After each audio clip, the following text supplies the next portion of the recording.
We're discussing laws of Halachot Shabbat, and now it's a unique halacha. What about a woman who has to go to the mikveh on Friday night?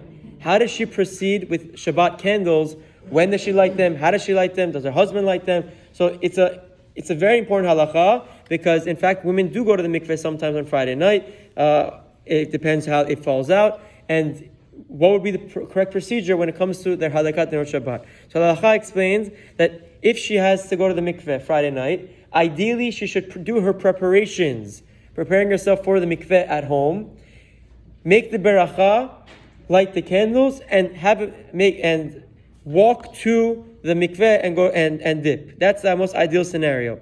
But again, not everyone is fortunate enough to live down the block or walking distance from the mikveh, assuming it gets dark at night. I mean, it does, and it's not so safe to walk alone. The next best would be she can light the candles if she wants to drive. She can do her preparations and everything, light the candles with the beracha, with the tanai, having in mind that she's not accepting Shabbat until she gets to the mikveh. Then she can be driven to the mikveh, for example, go to the mikveh and then walk back when Shabbat starts.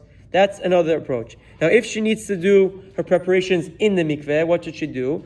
Ideally, she should have her husband light the candles with the beracha. She'll go do preparation at the mikveh and come back with Shabbat started and the candles already lit, and her husband is the one who lit the candles. Now, the one scenario that everyone agrees should not be done, she shouldn't light the candles with no beracha, drive to the mikveh, do her preparations, go to the mikveh, walk back, and then put her hands over her eyes and make the beracha. That, according to most poskim, would be bracha levatala, because the mitzvot need to be brachot need to be over la siyatam. When you do a mitzvah, you make a beracha before doing the mitzvah. In this scenario, she lit the candles already half an hour ago. Now she's back making beracha. It would most likely be a bracha levatala because it's not over la siyatan. Now the next very short halacha is, what about drinking water or anything after lighting the candles? So the halacha explains, nerot ve'achar kach chashat tzima'on, a woman who already lit the candles for Shabbat and now is very thirsty, she wants to drink.